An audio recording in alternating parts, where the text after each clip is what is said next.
Olá pessoal, a paz do Senhor Jesus, para você que me ouve, eu sou o evangelista Ellison do canal Papo de Evangelista e eu quero compartilhar com você hoje basicamente não uma palavra, mas sim um estudo, e eu quero compartilhar esse estudo no capítulo 27 de Jeremias, do verso 6 ao verso 8, que tem como norte desta mensagem o cativeiro babilônico.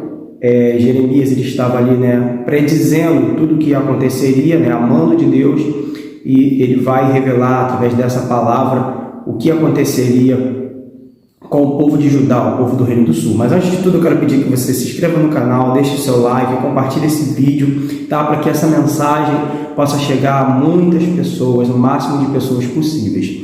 E diz assim no verso 6, no capítulo 27 de Jeremias: E agora eu entreguei todas estas terras na mão de Nabucodonosor, rei da Babilônia, meu servo. Perceba que Deus está chamando Nabucodonosor de meu servo, ou seja, servo dele. E ainda até os animais do campo lhe dei para que o sirvam. E todas as nações servirão a ele, e a seu filho e ao filho de seu filho, até que também venha o tempo da sua própria terra, quando muitas nações e grandes reis se levantarão contra ele, se servirão dele.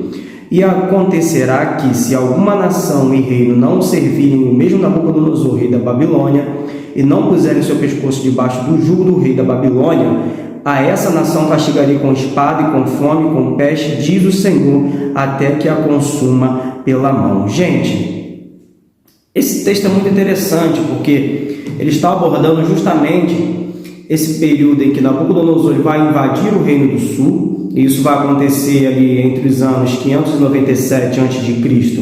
a 586 a.C., porque foram periódicas invasões, E nesse momento você vai ver que o povo de Judá, povo esse que vivia debaixo de desobediência a Deus e também vivia debaixo da idolatria e tudo mais, de coisas que eram muito desagradáveis a Deus. Esse povo que anteriormente viu José indo para o Egito se tornando governador, eles conheciam bem a história, eles sabiam da história de quando Moisés foi libertar o povo do Egito, das mãos de Faraó. Eles conheciam toda a história, mas mesmo conhecendo toda a história do Antigo Testamento bíblico, eles preferiram viver uma vida de desobediência, uma vida desordenada diante de Deus. Então o que Deus vai fazer? Deus vai enviar Nabucodonosor e esse rei da Babilônia, que era um reino poderosíssimo nesse tempo, e vai pegar esse povo e vai levar cativo para dentro da Babilônia. E dentro da Babilônia esse povo vai sofrer muito,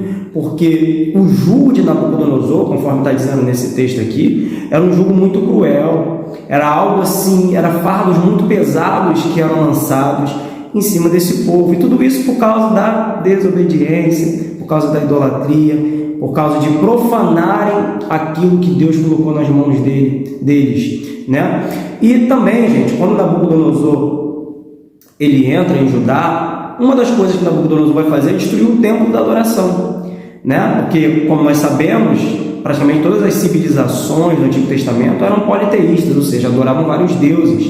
E o povo de Israel, o povo de Judá principalmente, que eram descendentes da tribo de Judá e da tribo de Benjamim, filhos esses lá de Jacó, como vocês bem conhecem a história, eles tinham ali em Jerusalém, Jerusalém ela era conhecida como a capital da adoração, mas não de deuses, não de um politeísmo, mas sim de um Deus vivo, que era o Deus de Israel, o Deus Jeová. Então o que acontece? Por raiva de tudo isso, Nabucodonosor vai entrar, e é óbvio, vai destruir o templo da adoração, vai acabar com o templo da adoração, vai virar, como Jesus disse, não ficará pedra sobre pedra. Isso aconteceu lá atrás, não ficou pedra sobre pedra, Jesus lá na frente ele vai dizer, mas aí a gente já está falando da morte dele, não tem muito a ver com esse contexto.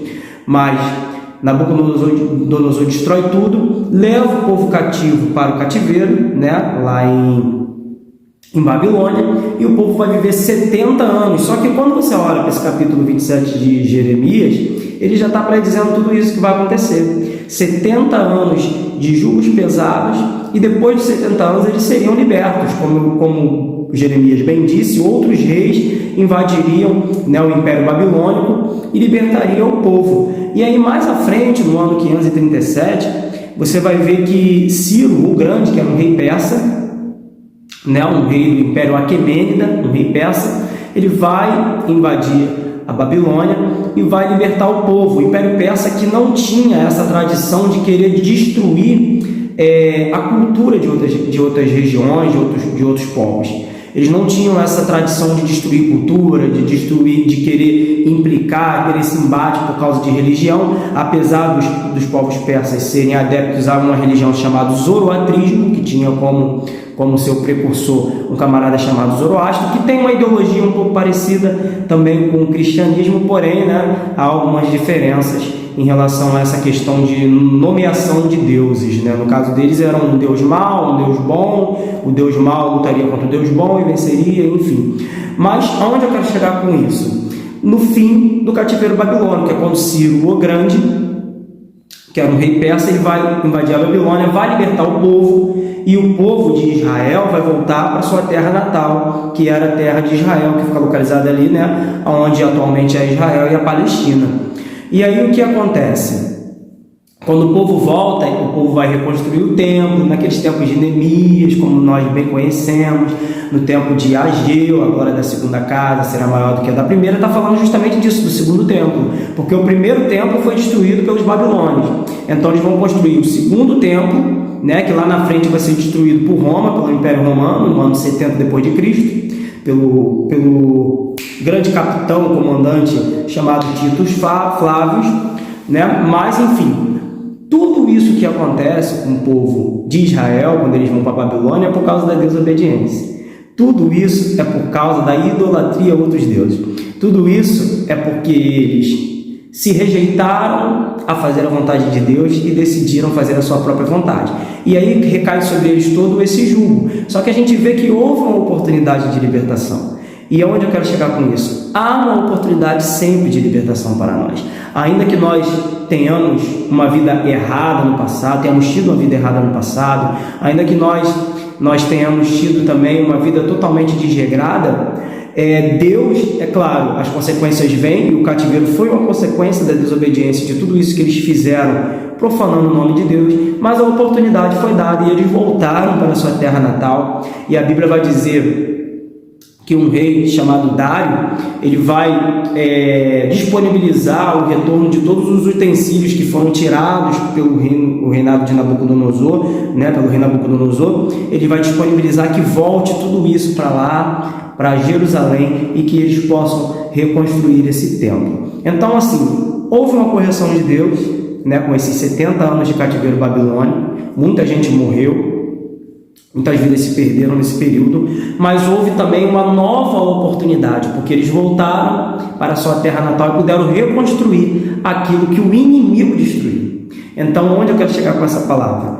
Tudo que o inimigo destruiu na sua vida, se hoje você vive uma vida com Cristo, uma vida de retidão, uma vida íntegra diante de Deus, o Senhor, Ele pode te restituir. E a glória desta segunda casa, deste novo momento que você vai viver, ela vai ser sim muito maior do que a glória da primeira casa. Amém? Então fique com essa palavra, espero que você consiga ter entendido um pouco desse contexto histórico, já que eu, professor de história, sou até sujeito a falar disso, mas é bom que eu passe também um pouquinho desse conhecimento para vocês, e que você tenha isso na sua mente. Novas oportunidades virão. Deus, Ele sempre nos dá oportunidade de vivermos algo novo, e fique com essa palavra: a glória da segunda casa será maior do que a da primeira na tua vida, em nome de Jesus. Amém? Deixe o seu like, se inscreva no canal, compartilha, tá bom? Para que esse vídeo possa alcançar muitas pessoas. Beijos, fique na paz.